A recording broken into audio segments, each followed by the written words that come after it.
Yeah. So we start the session. We have one online speaker. I don't know if are you online? This is Adsmasu Askabe Abera. Are you online? I don't see him yet. Okay. Let's start with Mr. Chih Wu. You're Mr. Wu? Yeah. Okay. Please do your 10 minutes to 12 minutes maximum presentation. And then...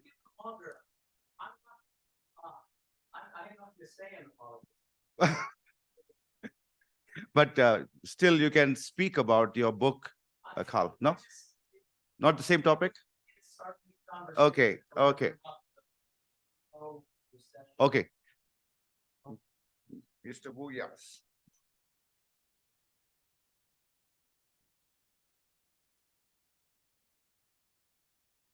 Yeah.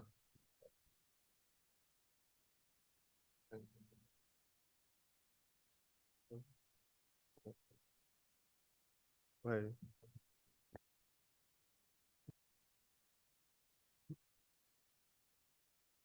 Can you briefly introduce yourself? Okay. Yeah. Okay. Hello, everyone. My name is Uziwei, and I'm an advocate for basic income from Taiwan. Today, I'll be speaking on advocating for change, how UBI Taiwan unites diverse stakeholders for basic income. Can you speak a little louder? Okay. Or would you like to, yeah. Would you like to take this mic? Are you comfortable? Is enough? Yeah. But I need to. It's better for you. You can take this. Oh, thanks. Yeah. Not very comfortable standing there. Yeah. Maybe I will do my introduce myself. I'm a advocate from Taiwan for basic income. So let me go my presentation. In 2020, the world faced a big problem, the COVID-19 virus. To help, Taiwan made a plan named Relief 4.0. This plan gave money to many people, like farmers, self-workers, and business in travel and food industry. About 7 million people in Taiwan got help from this. However, getting this help was not easy. There were complex procedures and people had to show that they were really having money problems. During this time, Cai Biru, a former lawmaker, talked about basic income in our parliament. She argued that a universal support system is more important than worrying about a few people taking advantage of the system. In her view, it was important to look after the well-being of all citizens during such a crisis. In this context, Taiwan openness to discussion and new ideas give us a special opportunity. We view Taiwan as a great place to think about and maybe set up a basic income system to better support people during tough times. We are starting to see politics moving towards the idea of UBI. I would like to divide my presentation in 3 parts. First, I will talk about the strategy we used in advocating UBI, and I will discuss some of the obstacles we faced in Taiwan. In the end, I will briefly talk about cooperation with different types of organizations.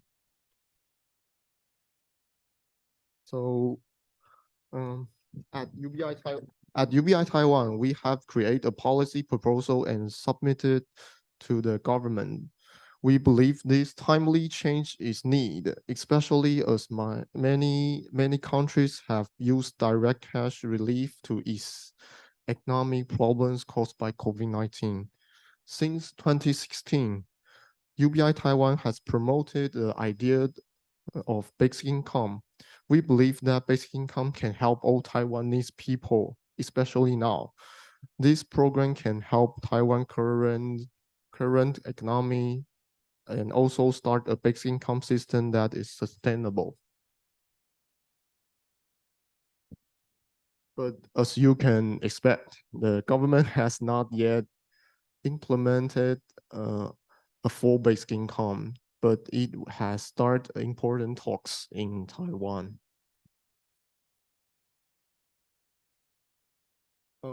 Second, I will talk about the obstacles in Taiwan policy discussion. One of the significant challenges in promoting UBI in Taiwan is a political environment, especially the complicated relationship between Taiwan and China. This topic in Taiwan is extremely polarized, and many voters base their voting decision on this issue during presidential elections, leaving little room for other topics. So bringing up people's awareness about basic income is crucial, and our team is working hard and overcome this problem. Next, let me share with you the effort UBI Taiwan has made in interacting with 4 of our political parties. First one, Taiwan People's Party. In 2020, during the pandemic, the Taiwan People's Party began to explore the idea of basic income. Cai Biru, the parliament member that I mentioned in the beginning, suggests the government should discuss the concept. They showed it as a path to strengthen Taiwan's social support system. Instead of building complex helping programs, the party kept asking a direct cash assistance. Their message was simple and it echoed what we believe in UBI Taiwan. That is, we need cash. We had a chance to host the press conference with the Taiwan People's Party before this. Cai Biru meet with our team at her office and discuss basic income. We were surprised by her interest and efforts to understand UBI. She saw the value of making more people aware of UBI and recognize that everyone's mental health is important to society. Through this action, the Taiwan People's Party and UBI Taiwan showed their commitment to the idea of basic income. Next one, Taiwan Renewal Party. Different voices support unconditional basic income in the 2020 election, including the Taiwan Renewal Party. They think UBI can solve big problems in Taiwan. During the election, they had a candidate who support UBI. They know how UBI can help people. Together with UBI Taiwan, they made online videos on YouTube. In these videos, the chairman of Taiwan Renewal Party and UBI Taiwan talks about many questions about UBI, and they hope these videos can help Taiwanese people understand UBI better. The Taiwan Renewal Party believes UBI can solve big issues in Taiwan. For example, the gap between rich and poor people is growing. Also, many people have problems finding good jobs. They think UBI can help. Next one, Green Party Taiwan. At UBI Taiwan, we have often engaged in some helpful discussion about unconditional basic income during the policy forums held by the Green Party Taiwan. These discussions have also been an important part of our efforts to promote UBI. This one, the 国民党 the Kuomintang is the major party in Taiwan. They were ruling party from 2008 to 2016. Some key people in the Kuomintang including former Prime Minister Chen Chong, have expressed support unconditional basic income. During the COVID-19 pandemic in 2021, they suggest a policy to provide cash payment to everyone. Unfortunately, the policy did not pass at that time, but it showed their forward-thinking way of dealing with the economic problems from the pandemic. It also highlighted the possibility of introducing a basic income system in Taiwan.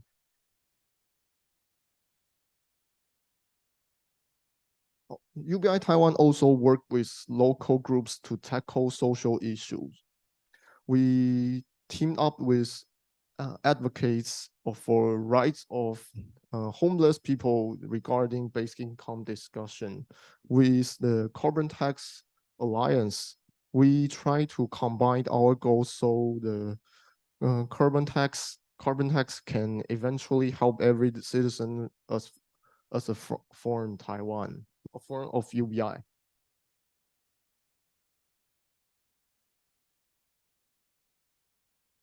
Next, I'd like to discuss our global connections. We were proud of our global ties in the basic income movement. We have talked with big names, like Scott Stanton's and Guy Standing, definitely Sarath. Scott Stanton's talk about trust and safety. Guy Standing believes everyone should bounce back from tough times. We have also connected Lee Jae-myung, a team from Korea, who promote UBI in his 2022 presidential campaign. These talks have given us a deeper understanding of UBI and help us share its message worldwide.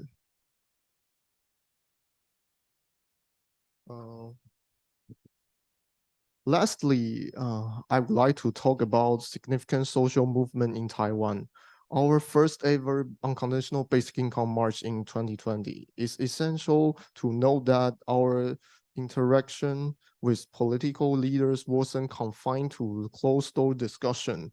Many of the leaders took a proactive stance, stepping out and joining us in the march, showing their support in public. We even had a UBI school on street.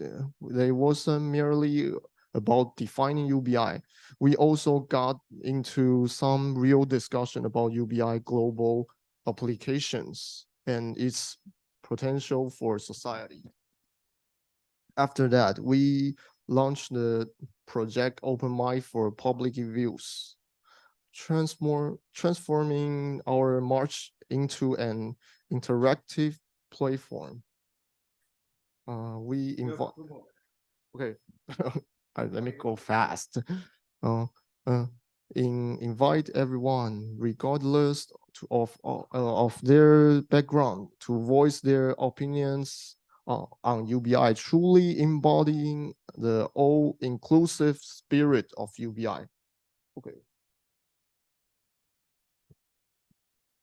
In the end, we are working hard in Taiwan to make unconditional basic income into a reality. A big step happened in 2023 when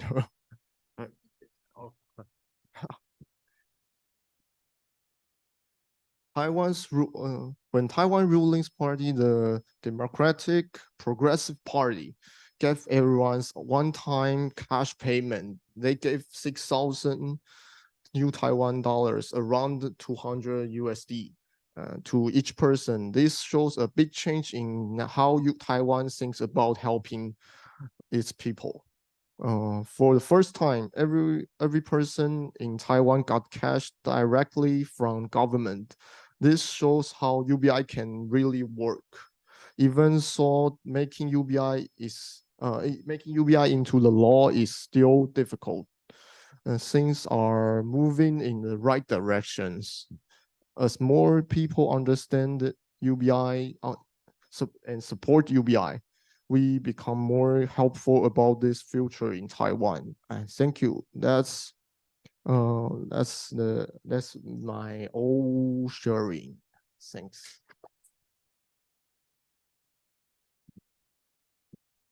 Okay, good. I have a thank you picture, but it's okay. Thank you for what? My PowerPoint has the thank you part. Okay. Now, one of the most delightful things, it really gladdens my heart about UBI Taiwan, is the average age is 24. All young people, university students, and it's really, you can see the next generation owning up basic income.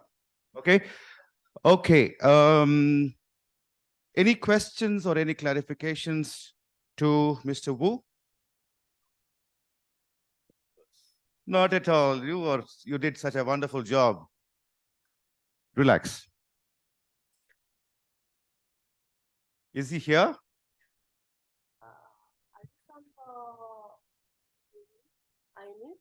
Alexander Iming. Yeah, he's the one participant. Okay, any questions to Wu? Any clarifications you want? I mean, they have covered like political parties, civil society organizations, and so on the streets everywhere. Yeah. Can you come here for the camera? Yeah.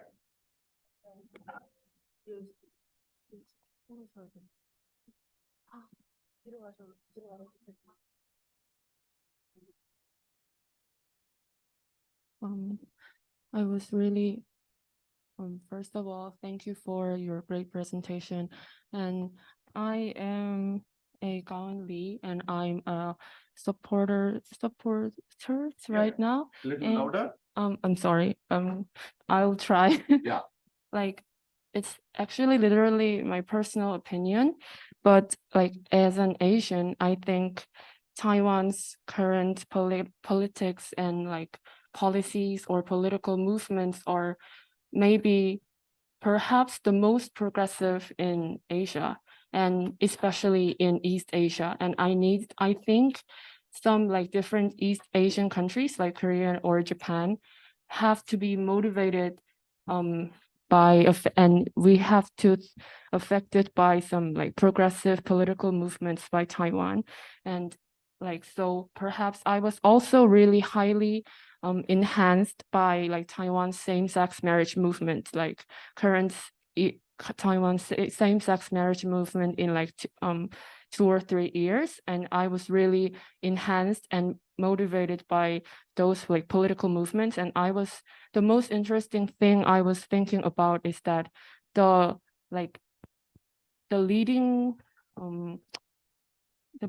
most interesting thing is that the leading political group, like as you introduced, that 국민당, 여국민당, that the main political group is trying to act progressively, and they are really working hard to make those acts to be real.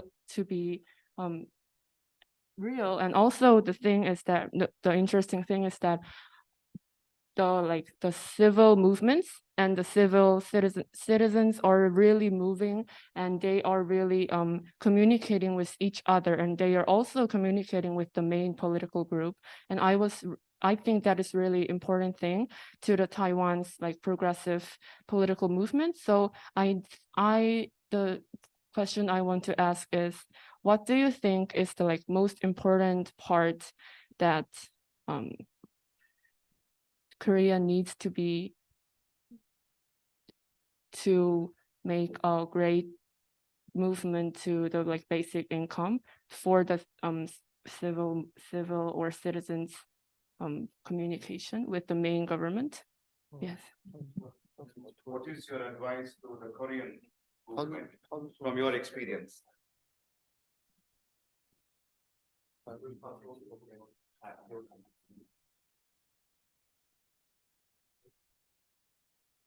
I think the Korea is better than Taiwan. In the basic income, yeah. Let me use Chinese and my teammate. Yeah, please. Please, yeah. You can speak in Chinese. Yeah. I speak Chinese. Yes. OK， 就是我觉得就是韩国的在推行基本收入政策的这个过程中，其实是比台湾还要走得更前面一点的。那就是说，如果说指其他激进的社会政策来说的话，台湾确实有的走比较前面，可能我们有更开放的社会啊，或者是我们愿意。我觉得有一部分是我们愿意产出一些跟这些议题有关的作品啊，那这样其实也会有帮助到公众去理解这些事情，这样子。然后，那我觉得韩国不用觉得我们做的比较好什么的，就是我觉得韩国其实已经做很棒，甚至很多地方是就可能优于我们要学习的这样子。Can you summarize briefly? Yeah. I think Korea in the basic income area is better than Taiwan movement. I knew in political area, but I knew in something else like genders issue, like gay issue, like the same-sex issue. We were thinking about. Most of Taiwan scholars publish so many articles to let Taiwan people think about what's the difference between the old ideology and the new one. And that's easy to make us to discussion furthermore to let me know what's the difference. But we will say there will not a too big difference between Taiwan and Korea because we are on the same road to push our society, our government to push more radical policy. So I think we are all looking forward the change on the society. I can give some comments. So I think the most important thing to make something happen and to make the discussion continuously. So and we will show Yang Yun and me will show later is our discussion in Taiwan is not continuous. It's an important point, I think, because if we don't discuss this idea is continuous, we'll forget and to busy in something else. So, and this is the first point. And the second point, I think, is exchange. We need to exchange between many different countries, so we can exchange. We are all in Asia, so we have similar backgrounds and maybe similar economic status. So it's we have similar points, so we can do more exchange for each other. So yeah, I think it's the most important point. Yeah, thank you. Fantastic. I think that's the role of BN to facilitate a greater exchange. Thank you for your question. Anybody else? We have online Alexander Iming. Would you like to come in, Alexander? Yes, I definitely like to come in. Actually, I'm not the next speaker. I'm based in Japan, and this discussion is highly interesting for me. Thank you very much also for the question before. I can't really estimate which of the countries, Korea or Taiwan, are more advanced, but definitely Japan is lagging behind, definitely. And there was also a one-time cash payment during the COVID-19. I also received it as a permanent resident, but there's no really discussion on the agenda for UBI in Japan because only the Green Party here in Japan is promoting basic income, and the Green Party here in Japan is quite small. Also because of the voting rights here, it's very difficult to get progressive parties in the parliament. So, but I think you're right what you said. it has to be continuously on the agenda. And for this, if there would be some pan-Asian movement between Taiwan, Korea, and Japan, let me know. I'm a member of the Green Party, so I could do something. There was a Congress of the Green Party in June in Korea. So there are already something. There is already something going on, but it is still in a very, very small stage, and it has to continuously evolve. So thank you very much for your very, very interesting talk. Alexander, thank you so much. It was really, it's very, I mean, the point is coming again and again that there needs to be more cooperation and exchange within the Asia Pacific. Olaf? Thank you very much, too. I would like to have a question to see a little bit more in depth what you meant by the third force that needs to be strengthened in order to bring UBI forward in Taiwan. How would you define this third force, and what do you think can be done to strengthen it?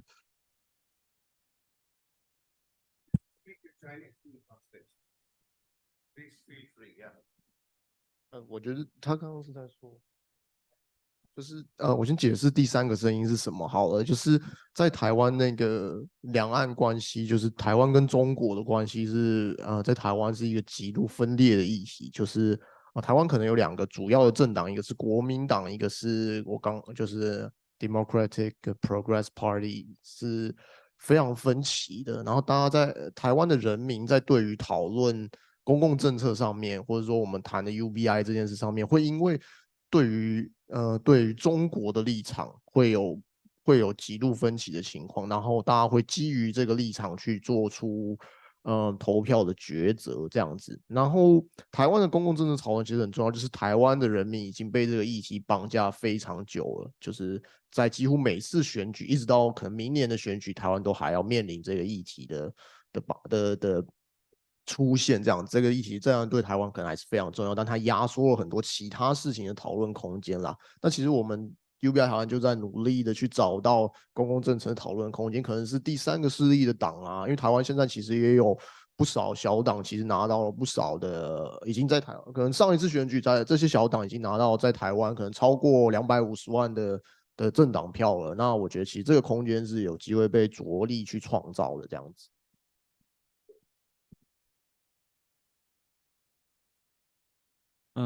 I think in Taiwan, the difference between the two main parties, KMT and DDP, the only difference is who want to close to US or close to China.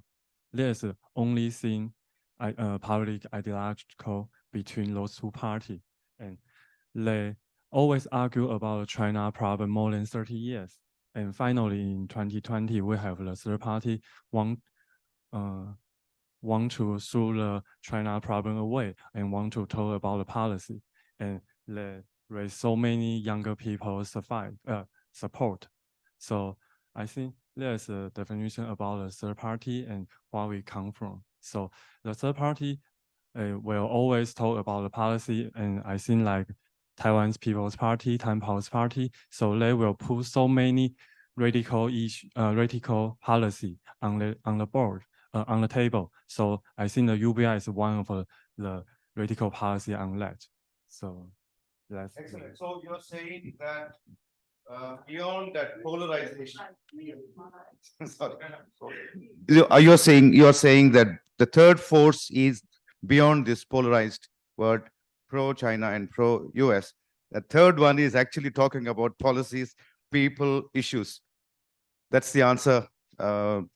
We have, I think we will close this particular presentation. Thank you very much. It was really wonderful, evocative, and very, very positive and optimistic. Shall we go to the next presentation? Would you like to use this mic? Can I use this mic? Oh, sure. Cool. Yes. Let me try to use my slider. Yeah. I can use my pen. Wait. Two mic. No, it's okay. It's okay. Just one. You can. Okay. Is there a comment in the chat box? It's already in presentation mode. What? We need the speakers to separate on this. This one? Can you give me the I am there as used. Oh yeah. And then the speaker notes. Yeah. Here and so the presentation is here. Okay, so it's Okay. Good morning, ladies and gentlemen, and it's okay, it's my voice. And welcome to studying the dangerous modern communication tool in our democracy society. Sure. In this morning, welcome to studying the most dangerous modern communication tool in our democracy society. And my name is Yang Yun, and this is my partner Su Jiaguan. We are come from INBI Taiwan as an architecture partner and AI engineer. And some of our audience will thinking that we are talking about INBI policy, the most radical idea in the world. Yes, but we want to talk about both. Today, social media, the most stronger propaganda tool with a complicated algorithm and emotional context, deliver our legislature determination very efficiently, that we can distinguish the information between his want to advertising their personality or want to talk about the policy. And the same thing happen when we want to study our policy maker is preferred in UBI area, particularly on the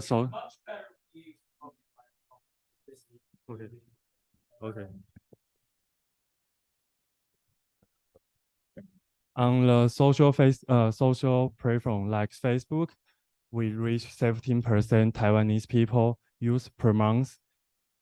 That's why we want to use some tool to understand what our policymaker talking about on social media and why it is so important. And next page. And on the internet, we standing out that individuation are always embedded with a fan system structure, especially on the social media who want to enhance human interaction and emotion. And it's always stimulates our mental and creativity. The process is how high organism and always provide a strong feedback. It catch people's eyes and by photos, by news, by memes. And it goes great lengths to capture the public action. And we can just see the photo below. On the first look, those means very interesting, funny, but it also concerns our public trust. And finally resulting in public today. And we can see in Taiwan, and those election campaign like a new fashion game, we tracing about it's separate like a virus crossing the Pacific Ocean very fast that we don't relax it. For a while, fake news, post-fact, and all the keywords fill out our daily life. And Taiwan just declared martial law 40 years ago. And sadly, Taiwan became a country that live election the most. And we don't know why. And next, thank you, Uziwei, to introduce Taiwan's policy. And I just say very briefly, Taiwan have 5 or 6 main party, and Kuomintang, the Chinese National Party, and the DPP take 30% support rate respectively, and the newest party, Taiwan Peaceful Party, take 20%, and all of the rest take the next 10%.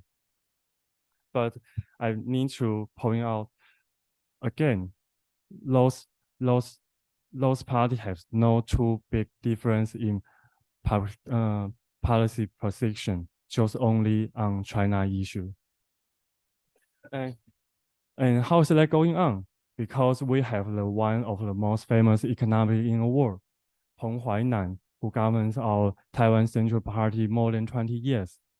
And he earns 14 times A grades on global financial magazines. And he leading Taiwan's conservative economic policy, overcome so many economic crises. And it also because Taiwan very export trades, especially we are very, very focused on machine silicon industry. So let's imply that we are very necessary to keep our exchange rate on very, very low level to maintain our pro.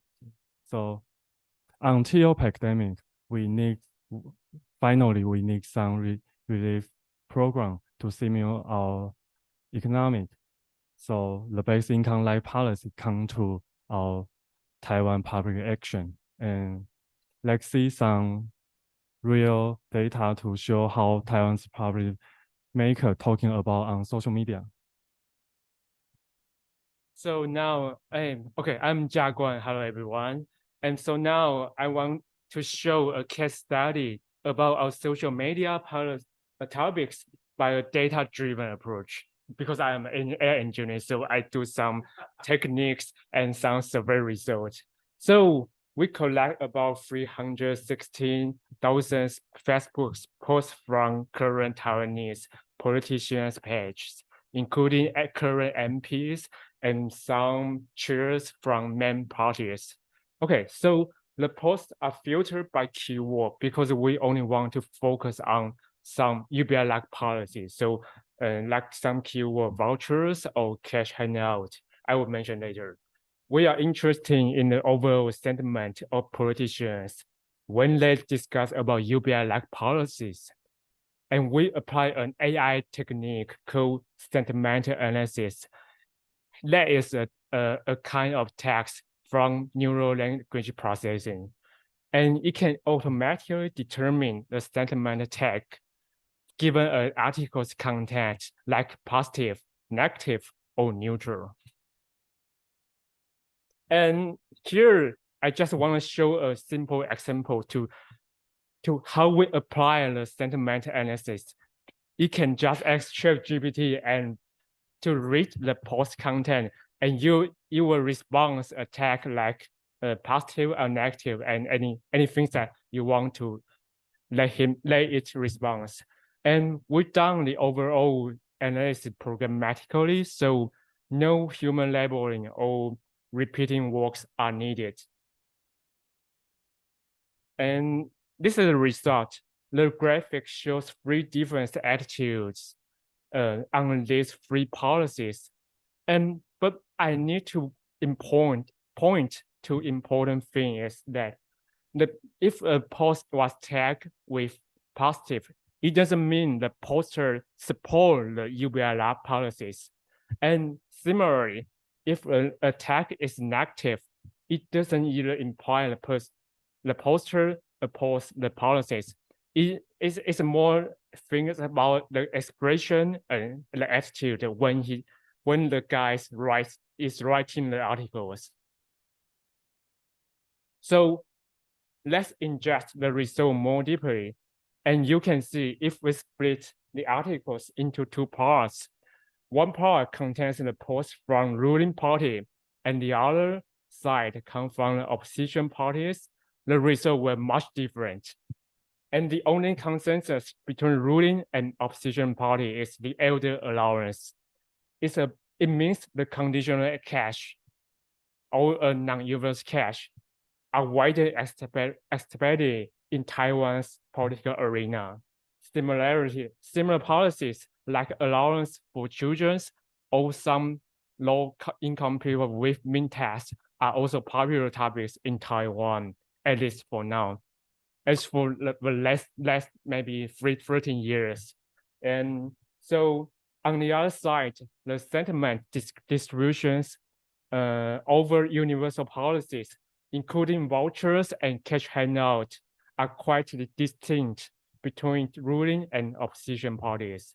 It implies that the policies are relatively new and not yet reach a consensus in the Taiwanese political arena and are still in the debate stage. Most posts from ruling party are expressed in positive sentiment. So in a certain sense, this positive some or most of these positive posts are merely intended to praise or promote the policies determined by the government. And on the other side, the negative posts from the opposition parties are mainly designed to against the policy determined by the government. Yeah, so at the moment. So now we also add an observation for the time factor. And for any one of the four graphics, the x-axis represents the time from 2020 to 2023, and the y-axis counts the number of posts for a given time, and by each segment, positive, negative, or neutral. And so I divide the posts into two aspects. One is for ruling and opposition parties, and one is for voucher and the cash handout policies. The first point you can see is the trends on these posts are not continuous. They are centralized and short over the time. And there are three waves that I will give a quick introduction later. The other point is that no matter at what time, the positive posts are always dominant from the ruling parties, and the negative ones are always the major voice from the opposition party. It's interesting. So I will have a very quick introduction for these three waves. And the first wave in 2020, it shows under the COVID. So it's the first time to the Taiwan government to issue the voucher to stimulate the economy from the pandemic. And we can see there are some opposition, but not too strong. Yeah. And however, in the second time, the Taiwan government, they issue the vouchers again. Wow. And we can see the legislators' posts are not only show they're angry, but also argue a lot about cash-related comments. And in the last wave, the reason our government finally take a first step to give people money directly universally, even though it's just a one-time cash handout.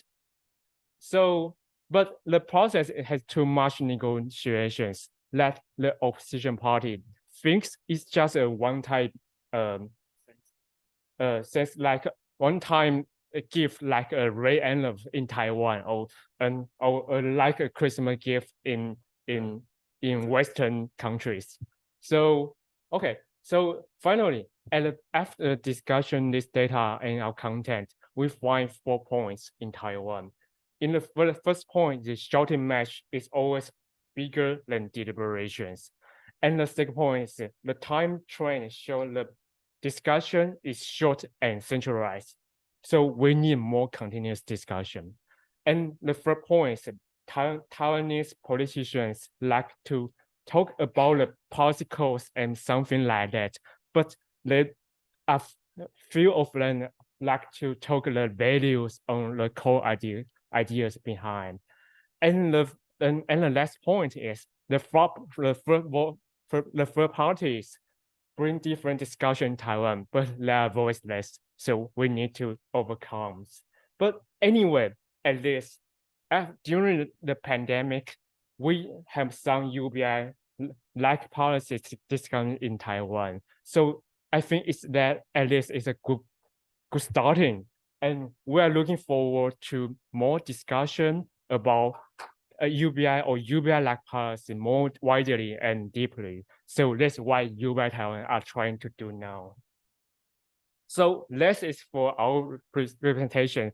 We also have a link this is our data, our source code and data. We released it. So if you're interested and you have some best skills about computer science or anything like that, you can scan the QR code and you can try to reproduce yourself, and even you can revise the code to fit in your country's data, so you can review the progress of your countries. So thank you, everyone.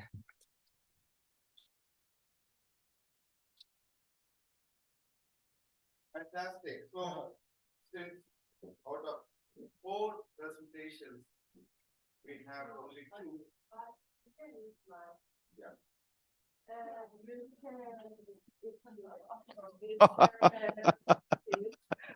Okay, I'm de-chaired myself. Okay, so these are the 2 presentations, and please, we have plenty of time. We have at least half an hour. If anybody wants to give a speech, also you can give a speech. Yes, Hilda, please come here.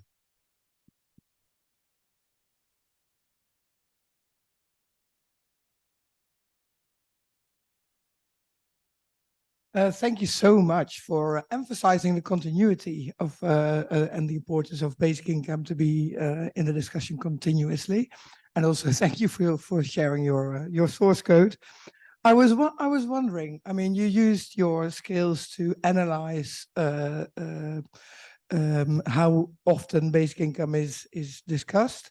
Can you also use your skills to sort of infiltrate the discussions on social media from political parties or Amnesty International? I was just thinking of, for example, when Amnesty International talks about child labor, that you can just infiltrate that discussion. Basic income solves this, hashtag, something like that. Is that also already possible, that you automatically infiltrate the discussions on social media?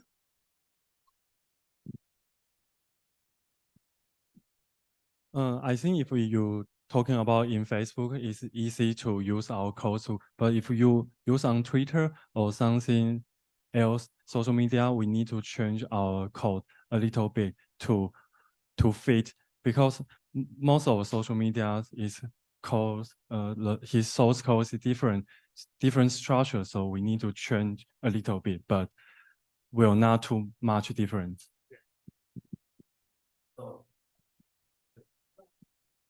So it's possible to, if you want to announce a national discussion about UBI policy, and maybe it's one way we can try in the future. Yeah.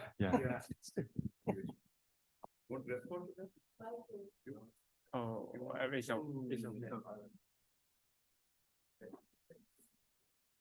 Thank you, Hilda. Any other questions from the online participants?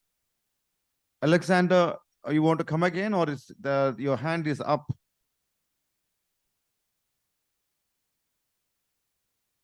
Or was it by mistake? No, it wasn't by mistake. Thank you for this enlightening talk.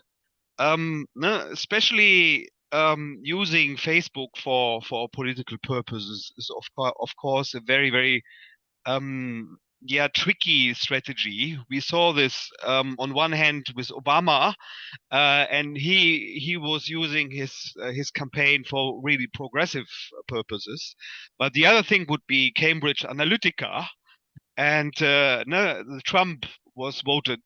So Facebook is actually going in both sides, not only to the progressive sides, and this is why I would warn to use it as an infiltration tool. Another thing, I just put my mail address here for contact. And the third thing, what's about another thing? Lots of people don't think as a social media, but it is also, that would be the Wikimedia or Wikipedia things, because there also the people find in-depth information. And why it is also social media would be the talk pages, because the talk pages show that the people are interested critically and also positive. So analyzing the talk pages and also how deep the content is would show how no, for example, this in the elementary school, Pyongyang elementary school, we had this. This page is not there. There's no page, not even in Korean. So if there are pages about UBI projects, then the people see what UBI is, and they see also, they look it up, and they see the connection. In general, the UBI pages on Wikipedia are quite good. I used them also. I'm teaching at a university for my seminar, but my students mainly said, that is a dreamy idea. We can't actually do this. It would cost too much money. But I think, what about Wikipedia? That would be my question. Thank you very much. I think it's very. I think you are a little bit confused about the website, the what you want to design about, because social media, what you want to looking for, its function is very, very difficult between Wikipedia and something professional website like that, because social media always enhance the human interaction, and you want to feedback we want to see our feedback very, very quickly. So he used so many large photos, videos to attract our people's eyes. But there's another purpose what Wikipedia want. So it's hard to compare with 2 or 3 different functions, function website want to do. So I'm not sure why you want to put it together. So if yeah, You are saying one is static information based, the other is social media is more dynamic and interactive. Yeah. So does that answer your question, Alexander? No. Actually, what we're talking here is not AI.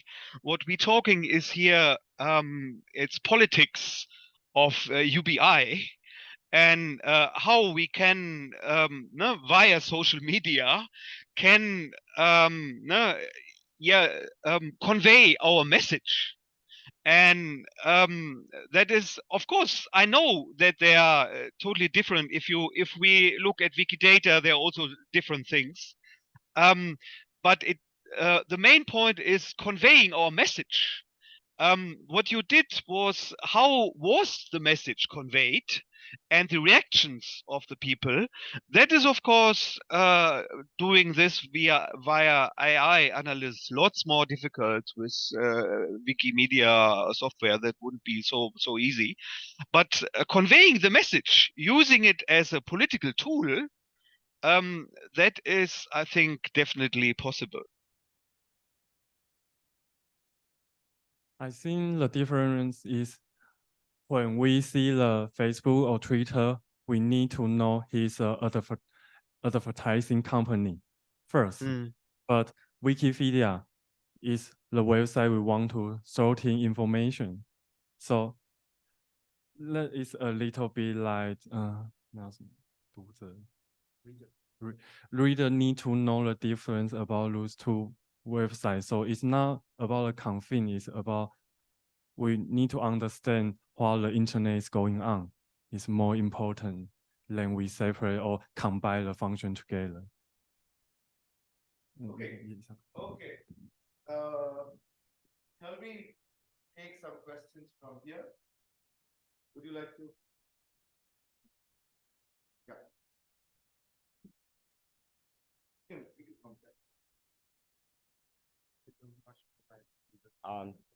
Hi everyone, this is Henry Lee, one of the director in UBI Taiwan, and I would like to follow up a bit about what Alexander just mentioned about the Wikipedia. I think the difference is that from social media, it's more like a campaign, like a marketing material. But if we can manage Wikipedia page for UBI Taiwan or all the UBI movements in Taiwan, then probably it'll be a more formal source of information that people would take in. So thank you for the question from Alexander. And I think it's also a chance and opportunity for us here as UBI Taiwan. And thank you all for this event, like really giving us the opportunity to share all the progress that we've been made in Taiwan. And we welcome more questions and more discussions in the future. Thank you. Anybody else? Any other questions? Yeah. Vidya, please come here. This, I think this is not working, but the battery is gone.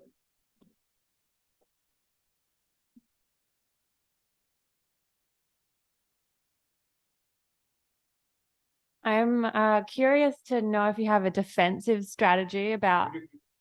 Oh, sorry. My name's Emma. I'm from Basic Income Australia. I'm curious if you have a defensive strategy about if the whole using the sentiments of politicians in AI might backfire in a political perspective, because AI is quite a divisive topic in the media. You get the question? Yeah, I think we can make some interesting actions to combine the AI techniques. Like we can combine with ChatGPT to make UBI discussion. I think we need to bring out some such new ideas to make the connection with AI and UBI and your common lives. So you are more interested, and more people will discuss about. We're interested. Maybe there are some people are interested in some AI or related topics, but they didn't know even about the ideas of basic income. So, and this action may attract some such people and then some voice to on the social media or any social media or any things like that. So I think it's the first point. And the second point, I think, is the researching is if we use some AI technique, because AI is more mature than even before. So we can use some, as I show, I just use ChatGPT and I can do some AI research. So it will be more easier to everyone to do such research. So maybe we can, it doesn't need really deep techniques to apply this, to apply this. So we can just give an example and to everyone can use it. So yeah. So that's my point. Just answer your question because you can ask more questions. I mean, it does. It mostly answers my question, I guess, like by just being open and transparent about what it is that you're doing. You don't see there being a problem as like the main way in case there's any negative press associated with it, I guess. I mean, is artificial intelligence by its nature divisive, or it's used by forces that want to divide? Yeah, it's not working. It's not working. But are you saying that artificial intelligence is by nature it's divisive, or is it being used by those who want to divide? Well, obviously it's both, and it can be used for good and bad. But I think from the like a lot of the difficulties of basic income campaigning, particularly as you grow as a movement, is dealing with misinformation and negative press. And so I could just imagine in Australia if it like leaked suddenly to a mainstream media organization that you were like using data from politicians, and particularly emotional, sentimental data, they might like be mad about it, and it could be a whole thing. Yeah. Are you saying that it is unethical to use the sentiment data? And I don't know. I'm not saying I know the answer to that. I'm asking these guys. I think what you say, the example is the Cambridge announced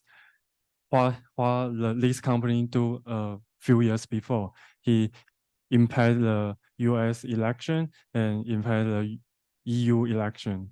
So yes, if you can use the AI tool easy, it's easy for you to use on the bad way, but it also encourage people who don't know the CS skill to push in the right way. So it depends on our people, how we're thinking about what we want to use. But also the big tech company also provide those if you want to 那什么，如果你想要故意的话 ，FB 其实也是有及时去阻挡这些事情，过滤那些恶意的资讯。Oh, so Would you like to speak in Chinese and then somebody can translate? Yeah, okay, please. 像那种大的科技公司还是有做到恶意程式的方法，恶意他们方法。我有点不太理解。Facebook You can speak in. It's okay. It's okay, I can. Yeah. Okay. It's almost there. So, Intense. Would you like to summarize Intensive. this point?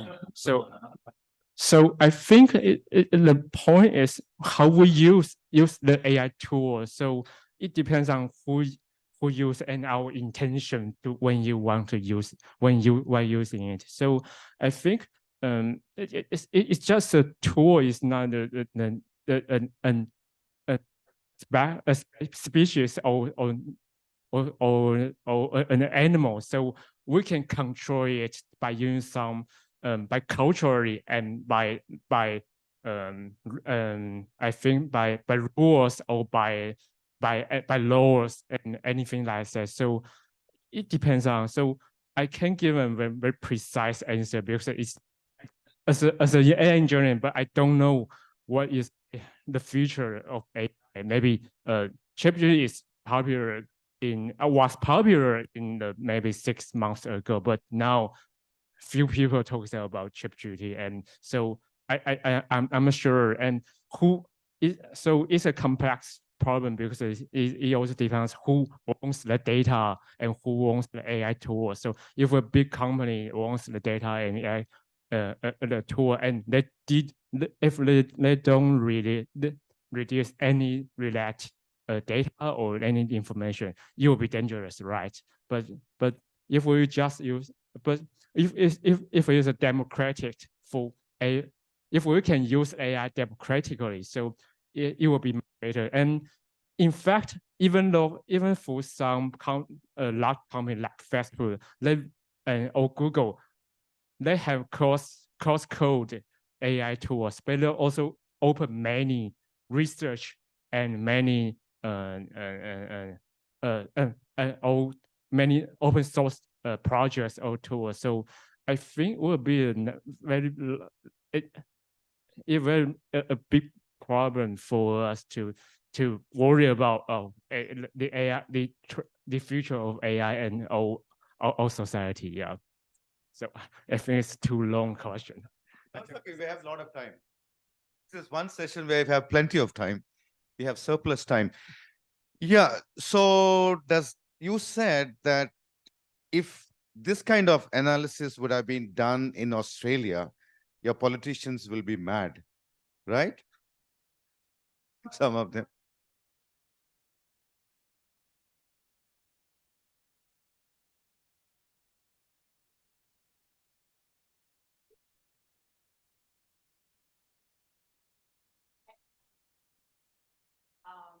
And so I like the democratic aspect. Yeah.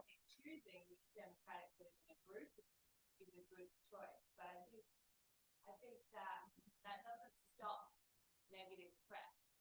And once the negative press machine is going, what do, right? Please speak again with this mic because there's a audience in online. It's a very important point. I think it's worth. Yeah. Yes, so I totally agree. It's good to do democratically.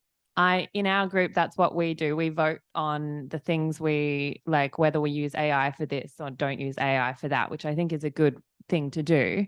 But what do you do when the negative press machine gets hold of it and they say you're spying on all the politicians and their feelings and those sorts of things, even if it's not 100% true, that's not what they care about, whether it's true or not.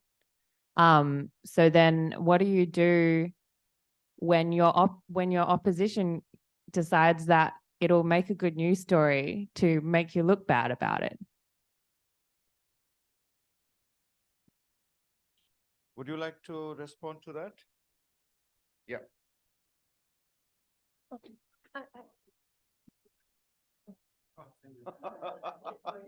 Lot of exercise for you. Only Okay. I think what you're talking about is like election campaign. We are like a game because the negative and the positive always play like a gaming. So how about if you in your definition when the bad guy win, what we can do next? But it will back to our culture or our education. It will be a long discussion about it because it was very, very complicated topic. And I think most of our Western country or Asia country are very, very struggle in this issue. And we are now figure out how to go out the struggle. So that's one thing. We are also very, very not to have another clear answer about that. Yeah. So Yep. yeah.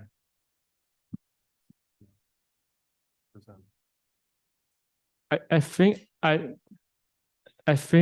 some people are optimistic about the air techniques for development, but I don't know what about the future and so the impact. Because everyone can use it. It's true. It's the current situation now. So How to 1% to survive all the problem. yeah. I think your question is hard to one simple answer yes to respond.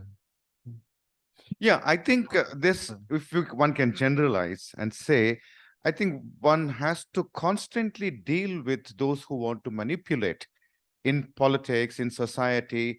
So this happens, well, I mean, there is nothing intrinsically evil about internet or artificial intelligence, but then there are forces that can manipulate and want to divide the society.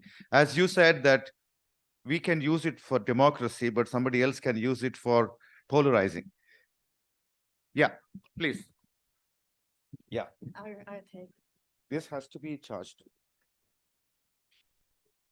It's not okay. I think when we talk about politics and we talk about it being like a game, it often is like a sports game. You have your midfield where you gain information and you strategize and you're passing the ball around and you're networking.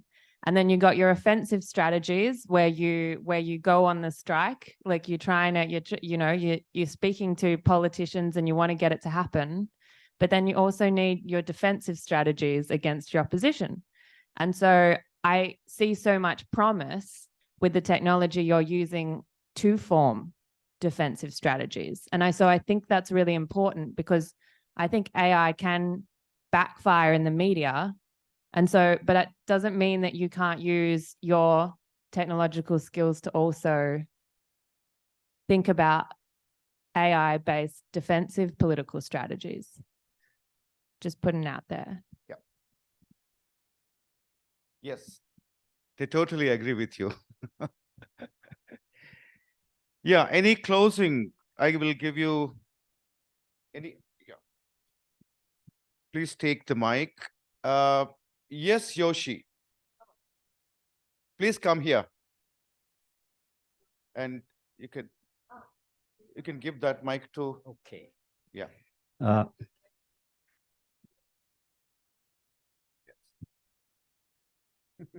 Hello. Konnichiwa. Arigato. My name is Yoshi from Japan. I am a student, old student, self-learning, would be facilitator or coordinator, activist for promoting UBI, first in Japan and all over the world. I have not been following in detail because I'm not at all Tech person. tech person, that's right. But I have a naive question. Why don't you, maybe you have already, but I give you a little assignment, if I may. Assignment. I'm just wondering if you ask AI how and when the UBI movement can be achieved on this planet Earth before catastrophe, whether it is military or climate, comes. That is my question. Yoshi-san, I think the best ideally is tomorrow, but it can't because the process is not easily to make. We are all he need a long time deliberation, negotiation with your society because we need to pursue our neighborhood or people nearby. It's very, very important. I knew AI tool is coming on very, very soon and very popular in past 6 months, but it also need to grow more a little bit. But we always also very, very looking forward the AI development will be great in the maybe couple of years or maybe 10 years or 20 years, but not too long. It's our opinion. Thank you. I hope I'm still alive at that time. Yeah. There's a lot of anti-aging research going on, Yoshi. You will be alive. Don't worry. Okay. Great. I think that was really a good answer that, the society has to digest it and then it has to mature. Politicians have to really take it seriously. But I think in your case, from what you have presented, a lot of politicians seem to be taking so much more interest, especially after pandemic. During pandemic, I think the whole idea of UBI in Taiwan has really, I think, much more socialized, in the sense, much more widely being discussed. Okay, so we have 5 more minutes now. 5 more minutes. Anybody else? Even a naive question like what Yoshi said also is fine. Yeah, please come here, Erica, come here. Hearing is okay, but speaking I'm no good, but I want to try. Because perhaps you have no impression, movement in Japan very, very low. And as Alexander said, it's difficult to be optimistic, but I am from the organization called Japan Basic Income Association. Japan Basic Income Association. We have, we are very young, like a baby organization, very young and not matured at all, and very small number. But I have been attending this BN conference for many years, and I've been struggling, trying to make a kind of movement, these things. And we are, this association has a whole website, but it's in Japanese only now. But I try to make a kind of door so that perhaps people from Taiwan and from Korea can have access to this organization. Takes some time, but perhaps in a couple of months, I try to make us side so that we can, we should share information and everything. So I think, so Japan Basic Income Association. Thank you very much. Thank you, Erika. Thank you. Okay, we have last 5 minutes. If you have any concluding remarks, or what should be a takeaway message for those who are sitting here, you can take 2 minutes each, and then we can close. Each of you can take 2 minutes. Yeah.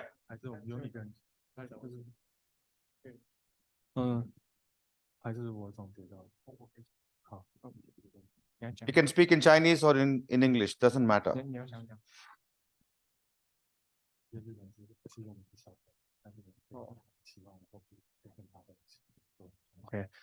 Okay, so thanks everyone's comments and question as discussion today. So, and we're so happy to interact with any countries to change the experience of the any event to we can co-host or make some communication. So, and welcome. And so and I think we also have from my point, the most important thing is to I want to repeat again, is to make something happen and make them continuous. So it's my point, and so we should make efforts to anything like UBI actions and all policy and discussion, and we'll try it. Interaction is welcome. So any comment? Thank you. And we are similar as Japan. We are less than 10 people in UBI Taiwan. So we are very, very looking forward to any furthermore like collaboration about like AI area, any area or any event, because we are also a small group. So yeah. So we're children. Yeah. We're also not yeah. So let's just keep going to see what the future will happen. Okay. Yeah. Would you like to? Let me please speak in Chinese. He will just. No, I do English myself. Okay. Yeah, please do it. I protect my English. I just want to thank for my teammate like Henry and Mr. Wei and Miss Yuting and I think my Mr. Su. I think my presentation. I think my presentation is beautiful. It's made that might make myself. It's my classmate Miss Chu. I want to thank for her. Thank you. Thanks, Sarath too. Thank you so much. Okay, I will take 1 minute or 2 minutes to announce that as BN, we are establishing regional hubs. One we have in Latin America, one in Africa, and now in this month of September, we are going to appoint a coordinator for Asia Pacific, which includes Australia, New Zealand as well. So we are going to have one full-time person actually interacting with all the affiliates we have in Asia Pacific. And then we are going to have at least much more interaction and sharing. And Erika, thank you so much for offering your website in future. I think one small observation is that it's not that basic income movement is not strong in Japan, but I think in Japan, a lot of academic work has happened on basic income. Scholars have written books. A lot of basic income literature has been translated into the Japanese language, so much more than, for example, in India. But I think the footprint with political parties, I think, is something that one has to do. And in the wider society, the footprint in the wider society, like artists and techies like you, getting involved in the movement, I think that is, in each country, it's a different configuration. So in India, we have some techies helping us. but not much of literature has been translated into our languages. So I think in each of these countries, there is so much that we can share. And I'm hoping that in the coming year, we are going to share so much more. And thank you so much. You give me all of us a lot of hope, because you are the future generations. Because in 1986, BIAN was founded by Philippe and Guy. 1986. Just imagine how many years it took to arrive at a stage where every country we are talking about basic income. Every politician wants to talk about basic income. We are living in real good times. I'm happy to be alive at this time and for another 100 years. What do you say, Yoshi? Bye-bye. Thank you so much.